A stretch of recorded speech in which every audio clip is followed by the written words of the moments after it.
Olá, sexto ano, vamos dar início a mais um capítulo do nosso livro agora, capítulo 14, que fala sobre água potável e saneamento básico. Então, a gente agora vai falar um pouquinho sobre a água ideal para a gente beber. Então, a gente sabe que a água é fundamental para a sobrevivência dos seres vivos, né? Quando a gente fala de ser humano, dos animais de uma forma geral e até das plantas, a gente sabe que a água é essencial para a vida, tá? Só que a mesma água que é essencial para a vida, ela pode ter micro-organismos ou substâncias que podem vir a afetar nossa saúde, tá? Então, a gente agora vai falar das características da água potável, que é aquela água boa para beber. Então, ela tem que ser límpida e transparente, tá? Ela tem que estar livre de qualquer impureza, ela tem que ser arejada, então significa que ela tem que ter ar, ela tem que apresentar uma certa quantidade de sais minerais dissolvidos, ela não pode conter micro-organismos e nem ovos de vermes parasitas, ela não pode ter cheiro e ela também não pode ter cor, tá? Só que aí vem a pergunta, como que a gente consegue obter essa água potável? Então, a gente sabe que na natureza está cada vez mais difícil a gente conseguir essa água potável. Então, cabe ao governo proporcionar o tratamento dessa água, fazê-la tornar potável e aí distribuir para a população, tá? E aí, o local onde essa água é tratada, antes de chegar na população, a gente chama de estação de tratamento, tá? Na estação de tratamento, a água passa por várias etapas até se tornar potável. E aí as principais fases de tratamento são a floculação, a decantação, a filtração e a esterilização, ok?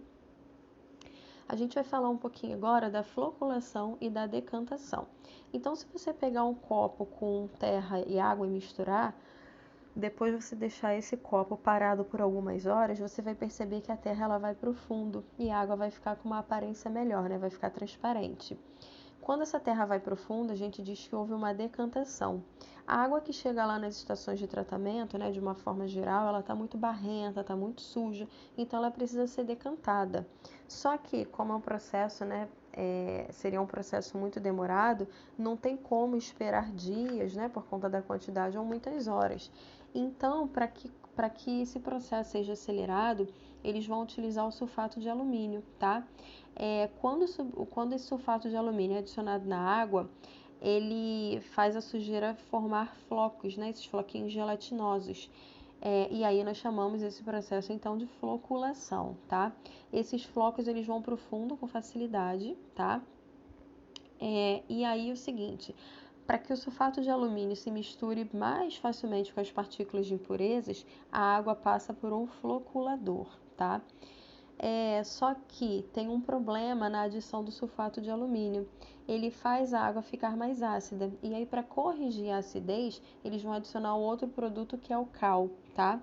E aí sim, quando ocorre o final dessa primeira fase do tratamento, né, da água, ela já está com um aspecto muito melhor e sem acidez, porque esse controle já foi feito com cal, tá? Agora a gente vai falar um pouquinho da filtração. Então a floculação e a decantação elas vão estar retirando muita sujeira da água, mas ainda assim tem um pouco de impureza ali. Então a gente vai entrar com a filtração para poder retirar essas partículas que venham a ter ficado, tá? Então a água vai passar por um filtro grande, tá? Que é feito com areia grossa, areia fina e cascalho. E aí durante essa passagem pelo filtro, as partículas de impureza elas são retidas e a água vai sair transparente e ela vai sair cristalina, tá? E aí o que acontece? Mesmo depois desse processo, né, a água vai ficar com aspecto ótimo. Ela ainda não é considerada potável porque nela ainda podem existir micro-organismos, tá? Então, por isso que é necessária uma terceira fase do tratamento. É nessa terceira fase que a água vai receber a parte de esterilização, tá? É a que a gente vai falar agora, que é a parte do cloro. Então, a gente vai falar da esterilização, tá? Então, o que vai acontecer aqui? A água que saiu lá dos filtros da estação de tratamento, ela parece totalmente limpa, como eu já falei, mas ela pode ser que não esteja, né? Que ainda tem alguns micro-organismos ali. Então, eles vão adicionar ali uma substância que é o cloro, que consegue matar esses micro-organismos, tá? Vale lembrar que o cloro que mata esses micro-organismos, ele é adicionado numa quantidade exata para que não venha fazer mal para os seres humanos, tá? Aí sim, depois desse processo de esterilização, a água tá pronta para beber, tá?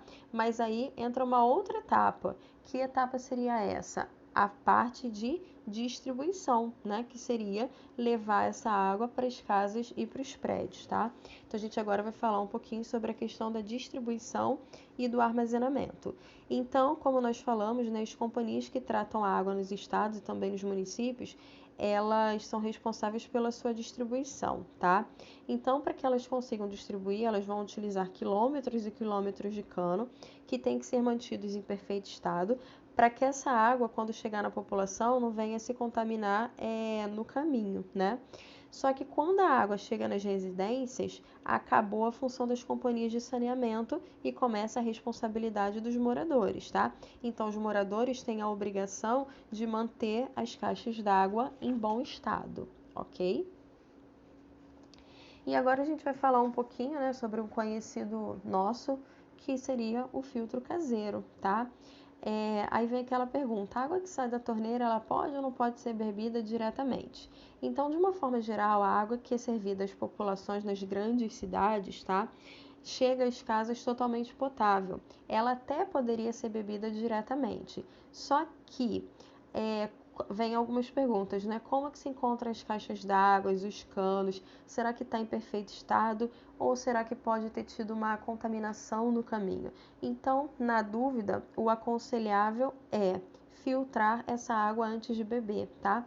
Então, esse filtro aí é super comum, né? Aquele filtro de barro, aquele filtro de louça que a gente está acostumado. Ele é muito comum e ele utiliza uma vela de porcelana porosa. Então, quando a água passa, né, pelos esses poros muito fininhos da porcelana, as impurezas da água ficam retidas ali. Então, é sempre aconselhável utilizar um filtro.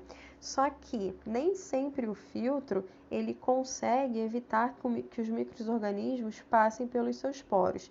Então, se a água que a pessoa for beber, tá? Ela não foi esterilizada por uma estação de tratamento, o ideal é que a pessoa ferva continuamente essa água ou ela adicione cloro na dosagem exata para que não venha fazer mal para a saúde, tá? E por último aí a gente vai falar dos poços, né? Em muitas regiões, os poços, eles são a única fonte de água. E aí os poços, eles podem ser de dois tipos, rasos, né? Também chamados de freáticos, e profundos, que são aqueles chamados de artesianos, né? O poço artesiano. Mas os mais comuns são os poços rasos, tá? Eles são mais comuns por uma questão de instalação, também serem mais baratos, tá?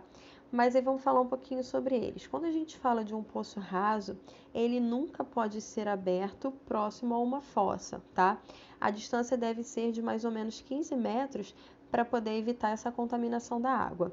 Além disso, esse poço ele deve ficar sempre no nível mais elevado em relação à fossa, tá?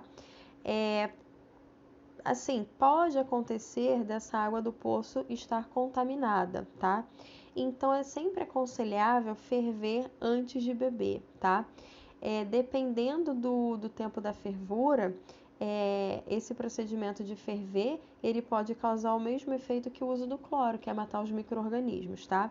Já os poços artesianos, eles são mais usados no abastecimento das cidades e das indústrias, tá? Eles vão captar água lá do lençol freático, localizado entre duas camadas impermeáveis do subsolo. Então, ele exige uma perfuração mais profunda e ele é revestido de tubo de aço, ok? A gente hoje para por aqui, tá bom? Beijo e até mais!